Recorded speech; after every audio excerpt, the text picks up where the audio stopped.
Hi friends, இன்னைக்கு டின்னருக்கு தோசைக்கு வழக்கமாக செய்கிற சாம்பார் சட்னிக்கு பதிலாக இந்த மாதிரி மஷ்ரூம் மசாலா தோசை ட்ரை பண்ணி பாருங்கள். குழந்தைங்க கூட 2 கேட்டு வாங்கி சாப்பிடுவாங்க.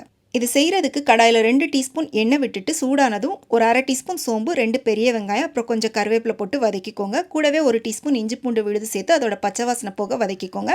அடுத்ததாக 2 பழுத்த தக்காளியை சின்ன சின்னதாக கட் பண்ணி போட்டு அது நல்லா மசிஞ்சு வெந்து வரது வரை வதக்கி விட்டுட்டு ஒரு அரை டீஸ்பூன் மிளகாய்த்தூள், அரை டீஸ்பூன் மஞ்சள் தூள், 1 டீஸ்பூன் சிக்கன் இல்லைனா மட்டன் மசாலா, கொஞ்சம் மிளகுத்தூள் சேர்த்து அதோட பச்சை வாசனை போக வதக்கிட்டு ஒரு 200 கிராம் அளவுக்கு பொடி பொடியாக கட் பண்ண மஷ்ரூமையும் சேர்த்து நல்லா ஒரு 2 நிமிஷம் வதக்குனதுக்கப்புறமா அது கூட உப்பு சேர்த்து நல்லா மிக்ஸ் பண்ணி விட்டு ஒரு மூடி போட்டு மூடி அப்படியே விட்டுட்டிங்க அப்படின்னா அந்த மஷ்ரூம்லேருந்தே உங்களுக்கு தண்ணி வந்து மஷ்ரூம் நல்லா வெந்து உங்களுக்கு சூப்பராக ரெடி ஆயிரும்.